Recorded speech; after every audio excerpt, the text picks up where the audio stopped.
Hi, my name's Roy, and I'm an engineer on the performance team. Today, we'll learn how you can optimize your app for spatial computing. We'll first look at the unique aspects of this new platform for performance and power. We'll then go over building a performance plan, starting with profiling your app. And finally, we'll take a tour of the best ways to optimize performance issues for this platform. So what makes spatial computing different for power and performance? For one, the content on the display is always being updated, regardless of app updates. Whenever people move their body, hands, or eyes, content needs to be updated. This means the system is always rendering every frame at all times. The platform is also always running spatial algorithms to create visuals and interactions across every app, and can run multiple apps at the same time. People will use your app with other apps. To handle multitasking and the additional system work, optimize your own app's resource usage as much as you can. To deliver a great user experience, performance in your app is essential. People want apps to be immediately responsive to input and to provide smooth visual updates for a sense of immersion and comfort. Let's talk about how to profile and analyze your app for performance issues. You may already be familiar with performance metrics from other Apple platforms. On any platform, people want apps that launch quickly, avoid disk wear, and don't use too much battery. They also want apps that avoid terminations from inefficient memory use. With spatial computing, some of these metrics take on new meaning. Take power. Users want apps optimized for power, not for battery life, but because of thermal pressure. To sustain great performance, apps need to be optimized for system power use to reduce the likelihood of encountering thermal pressure. Hangs are another example. They occur when an app's main thread is stalled on doing work for a period of time. But on this platform, even small, momentary stalls are disruptive to responsiveness. Now consider rendering. On other platforms, you may be optimizing for render performance, primarily to provide smooth UI and 3D animations. But here, render performance is essential for static content as well, since the system is always rendering. All Apple platforms provide tools to profile these metrics. Today, we'll cover finding performance issues specifically for spatial computing apps. But to learn more about optimizing for these metrics on any Apple platform, check out the Ultimate Application Performance Survival Guide session. To optimize your app, profile during development using tools like instruments and Xcode gauges. Once your app is released, gather more data from the field to help you further optimize your app. Let's talk more about profiling during development. RealityKit Trace is a brand new template in Instruments to help profile any spatial computing app for performance and power. It is an incredible tool that can help identify when your app has poor rendering performance or when it is causing high system power use. There are many more instrument templates you can use as well.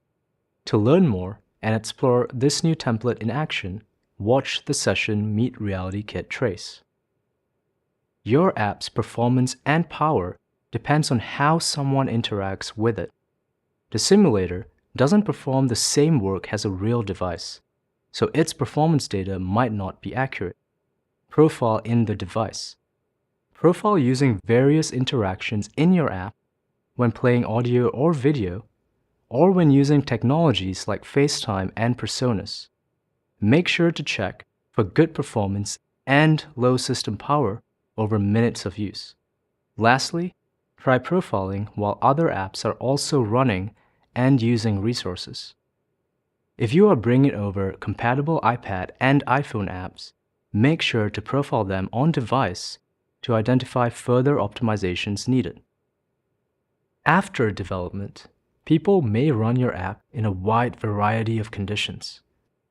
Data from the field is a great way to find issues that people are actually running into. When your app is in beta or publicly released, use MetricKit to get diagnostic reports from users. Xcode Organizer provides aggregated performance data from consenting users' devices, including energy diagnostics to help find any power issues. All of this data you collect helps you find bottlenecks and prioritize performance work for your app. Now, let's talk about optimizing your spatial computing app. Performance issues can arise from many areas. Today, we'll cover strategies for optimizing several core areas: rendering, user input, ARKit, audio and video playback, SharePlay, and app terminations from system pressure. Great rendering performance is one of the top priorities for a great user experience. Let's dive in. In this platform, the rendering pipeline starts with your app, which is responsible for updating your app's content.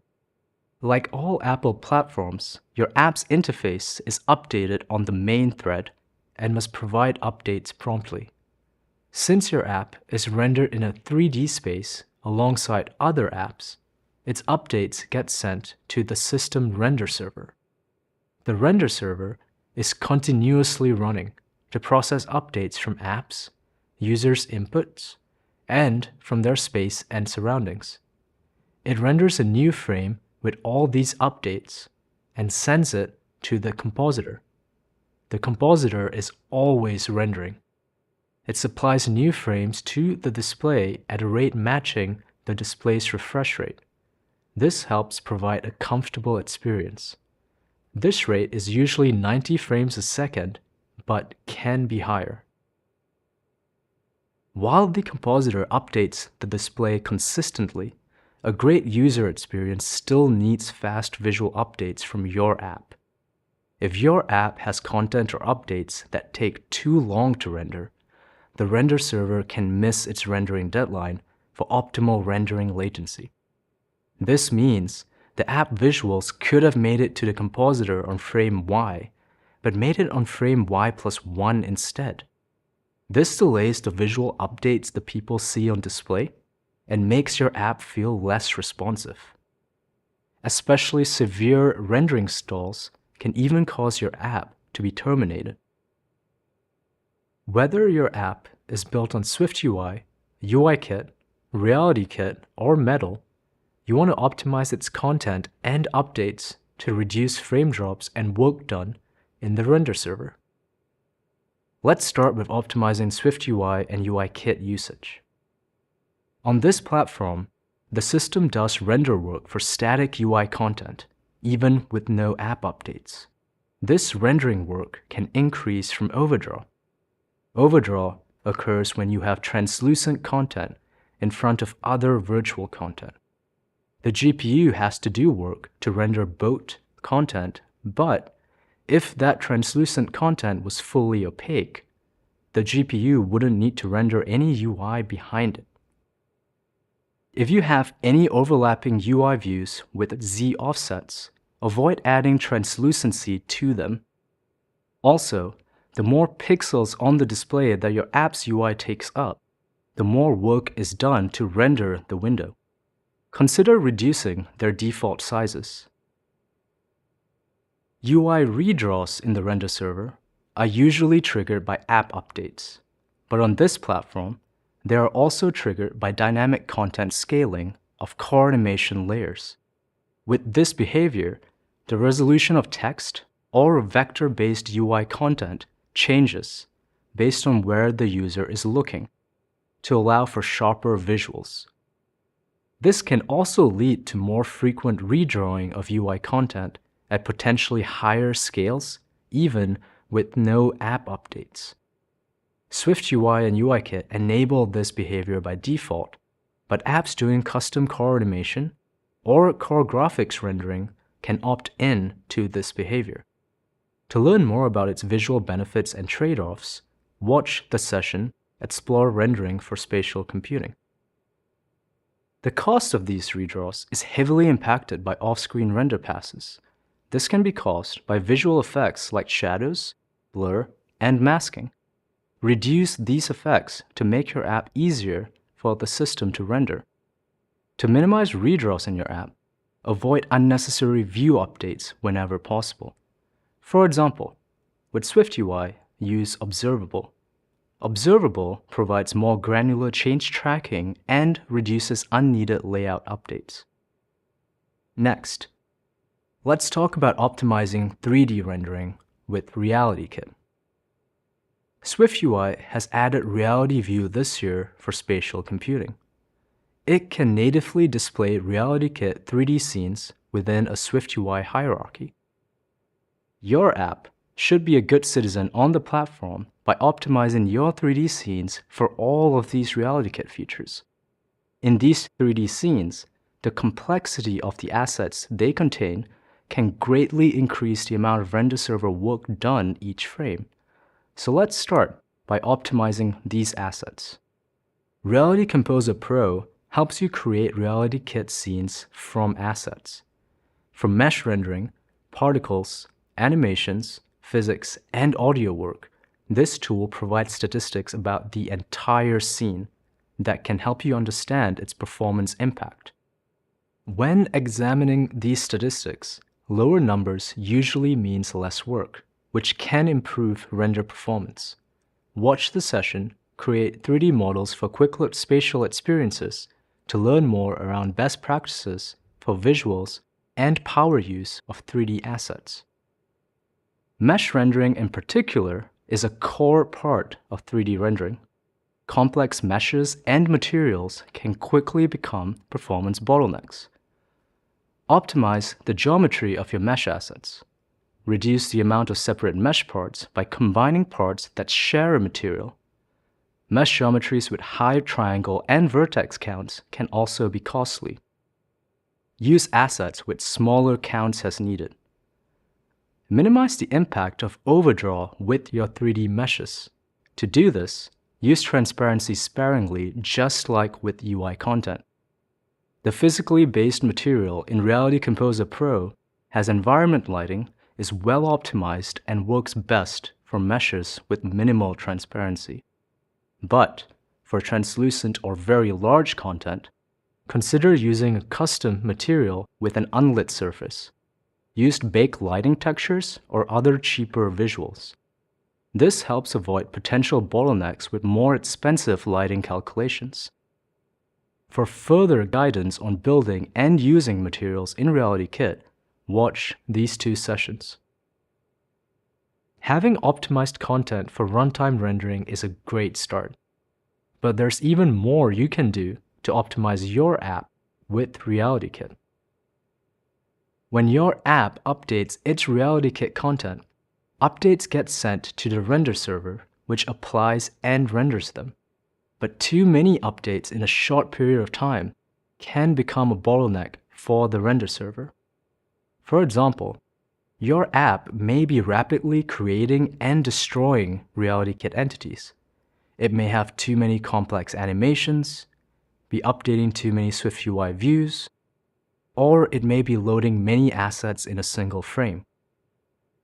Create entities in advance and hide or show them as needed. You could remove and add them to the scene hierarchy or use the isEnabled flag. Minimize the amount of entities that are updated by flattening your mesh entity hierarchies. For code-based animations, consider lower update rates or reducing the number of entities the animations update.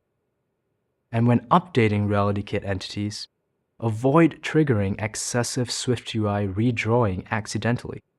When using attachments, make sure to optimize their rendering in the same way you optimize for all SwiftUI content.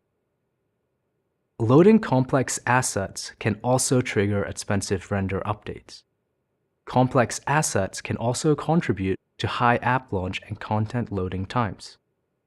Use asynchronous loading APIs at runtime to avoid blocking the main thread and load assets well before they are needed. Entities that use the same assets can also share that asset and only load it once. Use exported files from Reality Composer Pro, as these files are optimized for loading times and memory costs. You also get texture compression for free.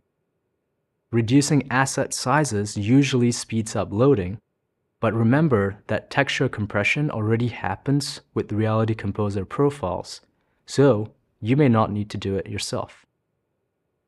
Finally, let's talk about immersive experiences with RealityKit. When your app requests to move to a dedicated full space, it becomes the only foreground experience running. When using a portal or moving to a fully immersive experience, the system also hides part or all of the person's surroundings. Your app can create an environment with RealityKit content to fill their space. Your fully immersive content needs to be rendered to a lot more pixels on the display than scenes in a shared space or a full space. This means that more work can be done on the GPU to render that content. Optimize this type of content for GPU power use. Start with a custom material with an unlit surface in Reality Composer Pro for optimal power use. Consider adding baked lighting textures or using time-based animations to get a feel of dynamic lighting instead. Profile your material for system power and render performance. You can also create fully immersive experiences with Metal. For those of you building 3D engines or experiences using Metal, let's talk about some things to optimize. You can use Metal with the Compositor Services framework to bypass the render server and send a rendered surface directly to the compositor. Watch the session, Discover Metal for Immersive Apps, to learn how to do this properly. When using Compositor Services, paste your Metal frame submissions so the compositor receives a new frame on each of its updates. Make sure to query a new foveation map and post-prediction each frame, and query this input data at the last moment before you start using it to encode GPU work. Doing all three of these things helps ensure responsive virtual content relative to user emotion and input. If the app takes too long to submit a new frame, the system terminates it. Avoid any long frame stalls. Make sure to profile GPU performance using the Metal System Trace Instruments template while running your app. Long-running fragment and vertex shader executions from your Metal app or from custom materials with Reality Composer Pro can impact system rendering times heavily. To reduce fragment and vertex times, start by reducing ALU instructions and texture accesses by shaders. For Metal, use compute shaders instead wherever possible. Review these talks to learn more about optimizing your GPU performance. Remember, optimizing your app for UI and 3D rendering performance benefits the overall user experience. Let's now move on to input performance. People can use their eyes, hands, voice, and hardware inputs on this platform. App updates to inputs are processed on the main thread. If these take too long, it makes your app feel slow and unresponsive. Input updates on the main thread need to complete within certain deadlines based on the display refresh rate. Hardware for this platform usually has a refresh rate of 90 Hz or higher. For 90 Hz refresh rates, keep input updates below 8 milliseconds for optimal latency. When interacting with spatial content, the system does hit testing work to check which UI or 3D objects the user is trying to interact with. For RealityKit content, you will add physics colliders to interact with them. When adding these colliders, use static colliders over dynamic colliders whenever possible, as static ones are cheaper to reduce redundant hit testing work in your app, minimize overlapping any interactive content. Now, let's move on to ARKit. On this platform, ARKit algorithms are always running to create visuals and interactions across every app. Your app can impact system power and visual smoothness based on how it uses ARKit data and anchors virtual content. For example, your app can use ARKit or RealityKit to place and anchor content in the user's surroundings, head, or hands. Every anchor adds additional work for the system. When anchoring content, consider whether the anchors need to be tracked continuously in a user space. When using anchor component in RealityKit, use the once tracking mode to avoid continuous tracking costs. Minimize the total amount of persistent and transient anchors from your app. For persistent anchors especially, every app can add them, so try not to add too many from your own app. There's even more optimizations you can do while using ARKit data. If you apply ARKit data that is too old to app content, app visuals can look out of sync with input. Query ARKit data right before it needs to be used and apply it to updates promptly. Post-predictions are expensive to compute. Generally, only custom metal rendering engines need this data. If you just want to place app content in the scene, RealityKit is a great choice instead. Generating collision data for scene understanding meshes is also expensive. If you do use this data, turn it off when your app doesn't need it anymore. Now, let's talk about optimizing audio and video playback for spatial computing. Spatial audio is used by default on this platform. The system processes information in real time about the user's position, their surroundings, and audio sources to output audio. If your app causes too much spatial audio work, it can cause problems with system power use or lead to delays in audio output. If you see these issues, there are three main things to look at for reducing spatial audio work: concurrently playing audio sources, the number of moving audio sources, and the size of the soundstage. All of these are variables that can increase the computational work. Now, let's consider video. In a shared space, people can play multiple videos at once. For each video, the system needs to decode it and render it in the render server. Each new rendered video frame needs to make it to the display at consistent intervals for a great video watching experience. To give the render server as much power and time to meet its render deadlines, your app should minimize updates to UI or 3D content during video playback. The video frame rate also impacts the work done. Consider using 24 or 30 Hz videos for optimal performance and power. Finally, reduce the number of concurrent videos that need to be played and rendered on the device from your app at any given time. When choosing between video presentation methods, consider how you would like to optimize for different features and performance. Watch the session, create a great spatial playback experience to learn more. Now, let's talk about SharePlay. This platform opens up a whole new set of experiences to collaborate and connect with people. To create a truly great SharePlay group experience, you'll want to ensure your app can sustain great performance over long periods of time. Great spatial computing performance with SharePlay starts with the basics. Profile and optimize your app for local performance first. Then, examine your app's performance during SharePlay to avoid expensive render updates being synced across devices. Profile your app for power to ensure system power needs doesn't create thermal pressure, which can prevent your app from sustaining its great performance. To help with this, carefully consider what work and features in your app are essential for your app's SharePlay experience and turn off anything it doesn't need. Lastly, let's look at app terminations from thermal or memory pressure. People may use this device in a warm place. Like all Apple platforms, the system manages computational resources available under thermal pressure in order to keep the device cool and comfortable when in use.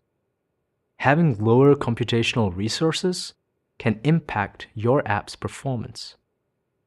The system may even terminate your app due to critical thermal pressure or because render deadlines were no longer being met. When under thermal pressure, do less work in your app to maintain good performance and to keep thermal pressure from increasing further. Do this by subscribing to the thermal state did change notification. When the pressure gets higher, adapt your app's content and updates in response to it. To see how your app performs under thermal pressure, use thermal inducers in Xcode to simulate higher thermal states for your device. To learn even more about thermal pressure, check out the session Designing for Adverse Network and Temperature Conditions. Next, let's talk about memory pressure. Devices have a limited amount of memory that is shared between the system and all apps running. When the device gets close to this limit, the system begins to terminate apps, starting with apps that are not being actively used. A single app using too much memory can also get terminated even if it is being used. You don't want this to happen for your app. You can avoid this by reducing your app's memory usage as much as possible. On this platform, apps are more likely to have large amounts of memory allocated for UI and 3D rendering and audio and video playback. If your app has UI content, reduce rendering memory allocations by minimizing off-screen render passes, the total amount of windows, and media content.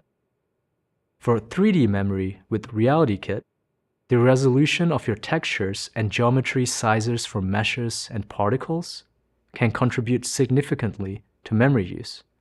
Reduce them wherever you can. When playing audio and video, evaluate the total memory load from all audio and video files in your app. When changing resolutions, bit rates, file formats, and durations, consider the trade-offs for the user experience and performance against any memory savings. Review these talks to learn more tips for reducing your memory footprint across all Apple platforms. Remember, performance is essential for a great user experience on this platform. To get started, profile your apps actively during development to find performance and power issues. Build a performance plan around important metrics for spatial computing and optimize your app for rendering, power, and all of the other areas we covered today. And finally, collect performance field data with tools like MetricKit and Xcode Organizer. I can't wait to see all of the great apps and experiences you come up with on this platform. Thanks for watching.